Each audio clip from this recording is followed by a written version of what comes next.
Hello, you wonderful people. So for today's video, I'm going to discuss the trailer that just dropped for season 2 of Teen Titans. We got a full trailer. If you haven't seen it, I'll include a link to it in the description down below. But there is a lot of interesting things that this trailer kind of brought to us about what we can expect from season 2. Obviously, and it was what I was curious about, because the first look kind of showed that, like, okay, so the Titans were already a thing. It included Robin, Hulk, Dove, Aqualad, and Wonder Girl. So I was like, okay, so now it's kind of interesting because we kind of find out, for one, Deathstroke has already been around. Like, he's actually a villain they crossed paths when they were originally the Titans, but kind of finding out why the Titans broke up in the first place, because Wonder Girl is like, there's nothing but ghosts here, tell them.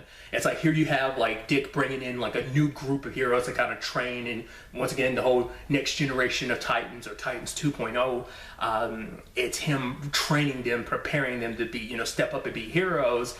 And obviously she doesn't like that, and it almost seems like Deathstroke is part of the reason why, like, there was a lot of bad stuff associated with him. So he's going to be a reason, because it almost seems like he came out specifically because Jason went on TV being like, oh, Titans are bad bitches, and it seems like that's what sparks him to be like, all right, it's time for me to come back. Now, why specifically that was enough to draw him back in? Maybe he thought they had gone underground, and I was like, oh, here's some, oh, so they're still around, it's time for me to put them in their place type of thing. I don't know. I'm very curious to kind of learn that history as to why. I mean, I'm assuming at this point in time he's a Batman villain too, like already established as one, and that kind of trickled down to the Titans. Maybe the Titans try to go up against him, and things got bloody and bad to the point they want nothing to do with him. It's actually kind of interesting because this has like an overarching theme in many different regards, but one of those themes is kind of the whole love and the superhero thing. Like, because you almost have Hulk being like, yo, you need to put this all behind us, you know, and focus on us. Kind of, you're going to choose between being a hero and me, and kind of the same thing with Aqualad and Wonder Woman, which is interesting in many different regards, because basically Wonder Girl was like, that's it, not Aqualad and Wonder Girl. I might have said Aquaman and Wonder Woman, which I'm gonna get to that in a second. But it's interesting. It seems like there was a relationship there, but she's like, you want me to choose between my destiny and you? And as for her, it's like stepping up to be a superhero and everything. It's like, I gotta put love aside as a distraction, maybe. Because I'm curious. I'm wondering. I don't know much about Wonder Girl, so I'm wondering, is she from Themyscira, like, you know, Diana Wonder Woman is as well, or not? I'm curious to know, like, that whole situation, because I'm wondering, you know, that might be one of the reasons why she kind of is like, maybe it's like her being with him was kind of a mistake. It's like, it should have never happened. Like, I need to focus on my mission, I should focus on love. So I mean, it all kind of ties together. But the reason why I think it's kind of interesting, because obviously, as you know, like, I don't know if they casually had relationships in the past or not, like Aquaman and Wonder Woman, but that was a big Flashpoint storyline.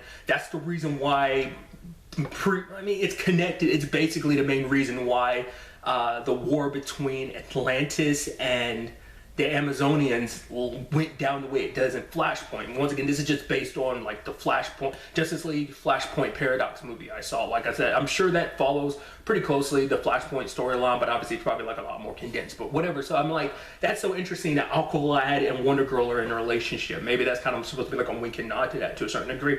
I don't know. But another interesting theme in this is, because obviously because I didn't notice the last time I had watched First Look, but the guy that Dick is talking to is Bruce Wayne, which is, so now we're going to get that dynamic of like understanding, like, okay, so where Robin and Bruce, you know, currently stand, you know, like why Dick Grayson has such an issue with him, you know, and you know, because it's almost like, would you kind of do anything differently, you know, raising and taking in a kid who, and, you know, training them, putting all this time and effort into them, and they didn't want to be here. And he's like, I do it all over again. So it's, like I said, I'm interested to kind of dive into that dynamic. I'm sure he's not going to be a big part of it, but it's interesting because now, you know, you have Dick kind of going off and, you know, kind of restarting the Titans, kind of being in that leadership position again, you know.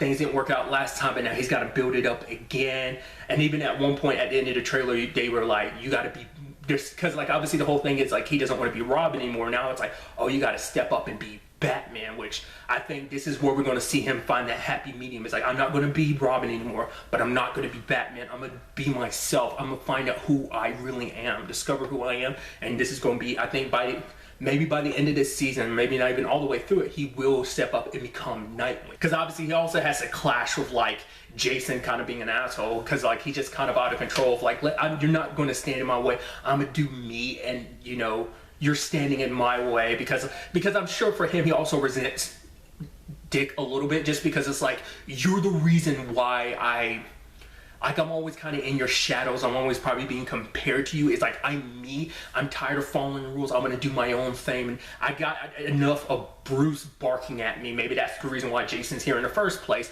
But he's like, I'm not here to have another father figure in my way telling me what to do, looking at, you know, Dick as dad. And it's like, no, I'm going to do my own thing. So that's also something he has to struggle with. It also seems like everything with Starfire this season, interestingly enough, it seems like people from her planet are tracing her down, because the guy that knocks her out is like, sorry, Your Highness. So like, okay, so that's definitely going to be interesting, because obviously she came here with a mission. She was probably supposed to complete that mission and come back, but the fact that she's still here kicking on her earth. What about Superboy? We see him kind of off on his own for a good chunk of the trailer.